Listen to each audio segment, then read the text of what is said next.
Hey, David, did you get the documents I needed? Yeah, I got them.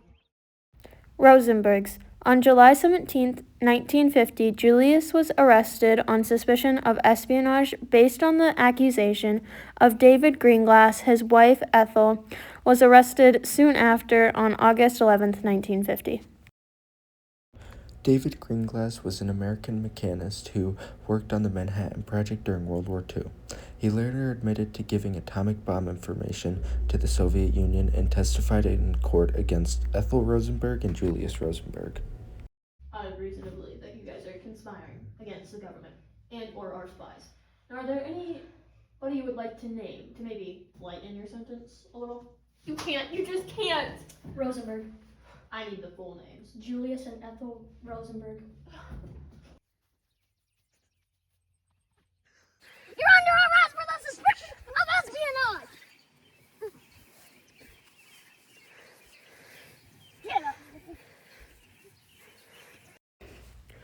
A plea deal was offered to Ethel Rosenberg. It was a plea deal that would save both Julius and Ethel from execution, but when it was brought to her, she stated, "By asking us to repudiate the truth of our innocence, the government admits its own doubts and concerns our guilt.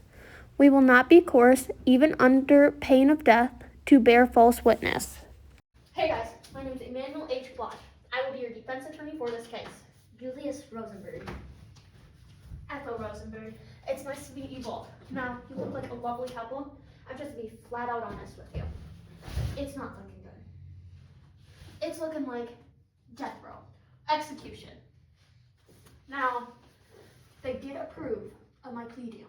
If you just give some names and plead guilty, you'll get a much lighter sentence. We're looking some prison time, maybe life in prison.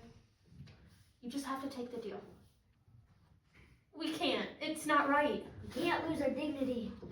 All rise for the honorable judge.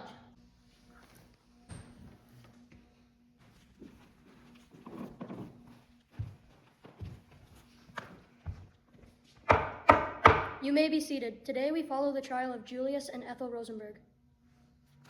I call Emmanuel Bloch to the stand. I'd just like to start off by saying, look at that couple. Do they really look like the kind of people to commit espionage, to make terrible conspiracies against the government? I would like to call up Julius Rosenberg to the stand. State your name for the jury. Julius Rosenberg. Do you promise to tell the truth and the whole truth? Yes, I do. Now, Julius, is it true that you were arrested on July 17th on the suspicion of espionage? Yes. And is it true that they arrested you based on your own brother-in-law, David Greenglass's confession? Yes. That is all I have. Judge, may I approach the stand? Yes, you may. Julius, are you a Russian spy? No comment. So you're denying the fact and lying under oath. No. Well, in witness 3, you were close friends with someone named Merton? Yes. Now, did you attend high school with him? Yes. So, he said right here that you tried to recruit him as a spy. What is your comment to that? No comment. What about witness number 5, who was Elizabeth? You know Elizabeth? Yes. And she asked you to be a spy? No. Did you ask her to be a spy? No. Are you lying? No. That is all I have. Next, I would like to call to the stand Ethel Rosenberg. State your name for the jury. Ethel Rosenberg, Promise to tell the truth and the whole truth. yes. Ethel, is it true that you were arrested on July 17th, 1950? Yes. And is it true that David Greenglass is your brother? Yes. So your own brother confessed your name to the police? Yes. And is it true that you have 2 young sons? Yes. That is all I have. Judge, may I? Yes, you may. Ethel, right? Yes. And you're being charged with espionage? Yes. Is David Greenglass your brother? Yes. And you know he worked on the Manhattan Project, right? Yes. And did you know he was a part of the Communist Party? No comment. So, do you know if he was sharing any, schematics or anything? No. What about his wife? Ruth Greenglass, is that right? Yes. Do you know that they used to live in the same neighborhood? Yes. And did you know she was also a part of that Communist Party? Yes. So are you a part of that Communist Party? No comment. That is all I have. I would like to call my first witness to the stand, David Greenglass. State your name for the jury. David Greenglass. You promise to say the truth and the whole truth. Yes, I do. David, you're the brother of Ethel Rosenberg, is that correct? Yes. And from the looks of it, you also worked on the Manhattan Project, is that also correct? Yes. Now, is it true that Julius Rosenberg had asked you to get information for the Russian-Soviet party? Yes. And is it true that you gave him that information? Yes. So, do you know Ruth? Is that your wife? Yes. Now, she claims that she was told by Ethel to also get information. Is that true? Yes. That is all I have. I would like to call my next witness to the stand, Ruth Greenglass. State your name for the court. Ruth Greenglass. Do you promise to tell the truth and the whole truth? Yes, I do. Ruth, is that correct? Yes. And you've known David Greenglass for a while now, is that correct? Quite some time, yes. Now, have you known of any of his projects with the Manhattan Project? The what? The Manhattan Project that he worked on? Some, yes. And is it true that Julius told you to go to him and get information about that project? Yes. Now, are you a member of a Young Communist League? No comment. Now, what do you think Julius's and Ethel's involvement is? I have no idea. That is all. I rule Julius and Ethel Rosenberg guilty for espionage. They will be executed via electric chair. The Hollywood 10 was a group of prominent film directors, producers, and screenwriters who were cited for contempt of Congress in 1947 and blacklisted by major studios after they refused to testify before the House Un-American Activities Committee about their alleged Communist Party affiliations. Elva Bessey lived from 1904 to 1985. He was a novelist and screenwriter. Following his release from prison, Bessey was unable to find steady employment in Los Angeles. He sold a screenplay for Passage West 1951 using Nedrick Young as a front. Alright, can you state your name for me? Alva Bessey. Now, Alva, are you selling government secrets or spying for another country? I refuse to answer. It's against my rights.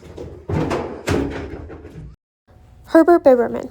He lived from 1900 to 1971. He was the director of the blacklisted film Salt of the Earth. He served a 6-month prison sentence for contempt of Congress. He directed the subversion, union-focused film Salt of the Earth and struggled to find work after the Hollywood 10. State your name. Herbert Biberman. Are you a spy? This is stupid. This is against my rights. I'm out of here. Dalton Trumbo lived from 1905 to 1976. He was an Oscar-winning screenwriter who worked under pseudonyms. He spent over a decade writing dozens of scripts under pseudonyms and using front writers. Trumbo continued writing uncredited masterpieces and secretly won 2 Academy Awards during this time. State your name. James Dalton Trumbo. And this is against my first right, and I will not answer any questions that you ask me. And I'm not wasting my time. Lester Cole lived from 1904 to 1985. He was a screenwriter and a Screenwriter's Guide founder. He had a 9-month federal prison sentence for contempt of Congress. He later taught screenwriting in San Francisco until his death of a heart attack in 1985. State your name. Lester Cole. Are you a part of the Communist Party? I'm not going to answer that. That is against my First Amendment right, and I'm going to withhold my peace. Whatever. Albert Maltz. He lived from 1908 to 1985. He was a screenwriter and a novelist. He was sentenced to 10 months in federal prison in 1950. Upon his release, he was blacklisted. To survive, he continued to write screenplays and novels using pseudonyms and fronts for over 2 decades before gradually resuming credited work. State your name. Albert Moltz. Were you a part of the Communist Party USA? I'm not going to answer that. Whatever.